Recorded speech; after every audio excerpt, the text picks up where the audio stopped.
చెప్తున్నా మాస్తో పెట్టుకుంటే మడతడి ఒకటి చెప్పుడైందా వాళ్ళు చెప్పాలి సినిమాకి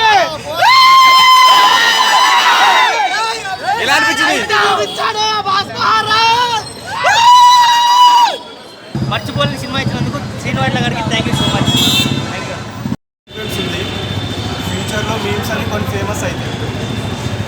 ఆ మీమ్స్లో ఈ సినిమా రాకపోతే నన్ను అడగండి. సాఫ్ట్వేర్ ఉద్యోగులు అందరూ స్ట్రెస్తో ఫీల్ అవుతారు కదా, ఒక్కసారి వచ్చి వెంకీ మూవీ చూడండి, తర్వాత మీరే స్ట్రెస్ ఎలా బూస్ట్ చేసుకుంటారో చూద్దాం. యాక్చువల్లీ ఇంకొకటి అన్న, మళ్ళీ పాత సినిమాలు రిలీజ్ ఇప్పుడు మళ్ళీ జనవరి 26కి కిక్ సినిమా ఉంది. జనవరి 26కి కిక్ ఉంది, ఈగల్ ఉంది. మళ్ళీ బ్రహ్మానందం కాంబినేషన్, రవితేజ కాంబినేషన్ మళ్ళీ ఒకసారి రావాలన్న. రీబ్యాక్ వస్తే అదే హ్యాపీ అన్న. లోపల మీమర్స్ చాలా ఫ్యాన్స్ చాలామంది వచ్చారన్న ఈ సినిమాకి. మళ్ళీ ఇప్పుడు బిజినెస్ మ్యాన్ కానీ ఎన్టీఆర్ సినిమాలు, అల్లు అర్జున్ సినిమాలు వచ్చినాయి, కానీ ఈ సినిమా కలెక్షన్లు ఎలా కొట్టేస్తా అన్న. లోపల ఎంత మంచిగా ఉన్నా కానీ వేరే లెవెల్ అన్న సినిమా మాత్రం.